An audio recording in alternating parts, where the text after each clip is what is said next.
Hello नमस्कार दोस्तों, कैसे हो? आई होप आप लोग बहुत बढ़िया होंगे और आपका पेपर भी बहुत बढ़िया गया होगा। दोस्तों 2025 कोड है 801 बीबी कोड का हमारे पास पेपर आया हुआ है।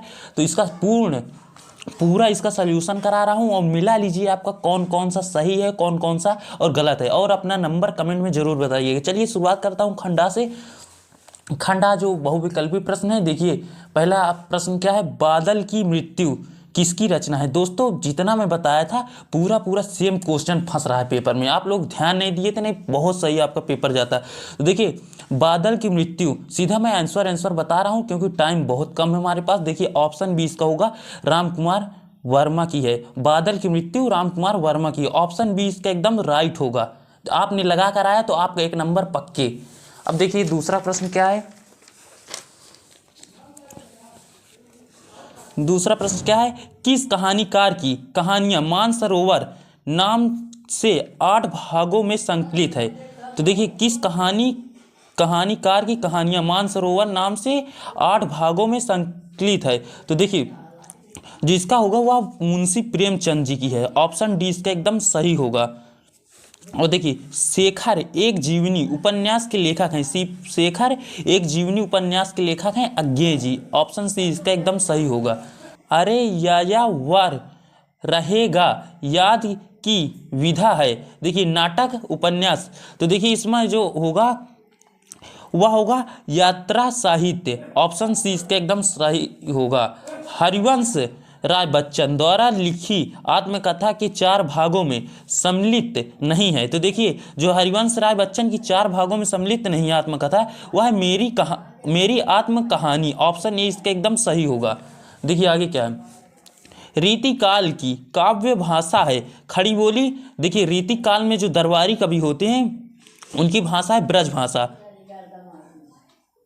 ऑप्शन बी इसका एकदम सही होगा। दरबारी कवि ब्रज भाषा का यूज सबसे अधिक करते हैं। तो देखिए सतवा क्या है, कवि भूषण की रचना है, रचना नहीं है, कवि भूषण की जो रचना नहीं है इसमें पूछ रहा है। तो रामचंद्रिका जो है कवि भूषण की रचना नहीं है, यह केशव दास की रचना है। देखिए 8वां प्रश्न क्या है,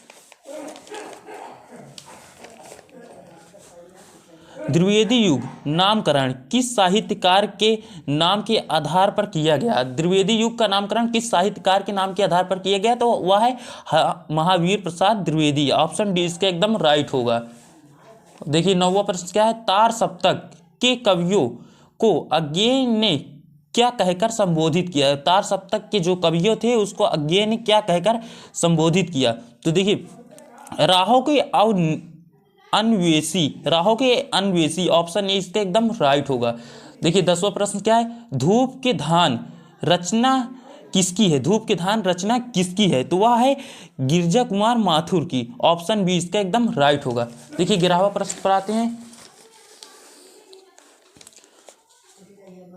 देखिए करुण रस का स्थायी भाव क्या है। जो करुण रस का स्थायी भाव है वह शोक है। दोस्तों बहुत ही क्वेश्चन फंस रहे हैं, जो मैं बताया था बहुत ही अधिक सब फंस रहे हैं।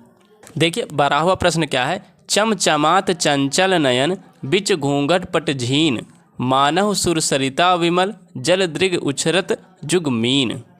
इसमें हमारा जो है आंसर कौन सा हो जाएगा, ऑप्शन आपको देखने को मिल रहा है सी ऑप्शन, उत्प्रेक्षा अलंकार हो जाएगा, ये आपका बिल्कुल राइट आंसर हो जाएगा।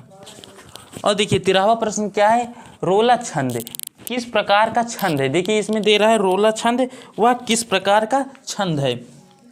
तो ऑप्शन क्या दे रहा है, विषम, सम, अर्धसम। तो देखिए रोला छंद जो है वह है सम छंद का है, सम है, ऑप्शन बी इसका एकदम राइट होगा।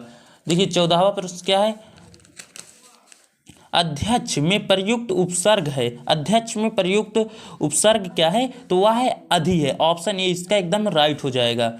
देखिए 15वां प्रश्न क्या है, जिस समास का पहला पद संख्यावाची हो और उसमें समुदाय का बोध होता है उसे क्या कहते हैं। तो देखिए द्विगु समास कहते हैं, ऑप्शन डी इसका एकदम राइट होगा। खीर शब्द का तत्सम रूप है। देखिए खीर शब्द का तत्सम रूप क्या है, वह है क्षीर, ऑप्शन सी का एकदम राइट होगा। तस्मय में विभक्ति और वचन क्या है। तस्मय में विभक्ति और वचन क्या है, तो चतुर्थी विभक्ति एक वचन, ऑप्शन ए इसका एकदम राइट हो जाएगा। जिस वाक्य में जिस वाक्य से आश्चर्य, दुख या सुख का बोध हो उस वाक्य को क्या कहते हैं, यानी उस वाक्य को कहते क्या है। तो देखिए उस वाक्य क्या कहते हैं, ऑप्शन बी। देखिए उसे ऑप्शन बी इसका होगा विस्मय बोधक। रोहन से चला नहीं जाता, रोहन से चला नहीं जाता है, इस वाक्य में कौन सा वाच्य है। तो देखिए रोहन से चला नहीं जाता, इस वाच्य में है भाववाच्य। ऑप्शन डी इसका एकदम राइट हो जाएगा। देखिए 20वां क्या है, निम्नलिखित में अभिकारी पद, अभिकारी शब्द है, निम्नलिखित में से अभिकारी शब्द इसमें आपको ढूंढना 20 में से। तो इसमें क्या होगा, निकट। निकट एक का अभिकारी शब्द है, निकट जो है वह अभिकारी शब्द है। दोस्तों 20 में से आपके कितने प्रश्न सही हुए कमेंट में ज़रूर बताइएगा, और कैसा लगा हमारा वीडियो। इसके आगे का भी अभी मैं आपको सॉल्व कर बता रहा हूँ। आप अभी इतना 20 मिला लीजिए, खंड बा अभी मैं तुरंत कुछ देर बाद में इसका सॉल्व करके आपको बता रहा हूँ। तो जल्दी से वीडियो पसंद आई हो तो एक लाइक कर दीजिएगा और चैनल को सब्सक्राइब कर लीजिएगा। बेल आइकन को ऑल पर सेलेक्ट कर दीजिएगा, जिससे हम आपको खंड बा बताएं तो तुरंत आपके पास नोटिफिकेशन पहुँच सके। तो मिलते हैं अगले वीडियो में। जय हिंद, जय भारत।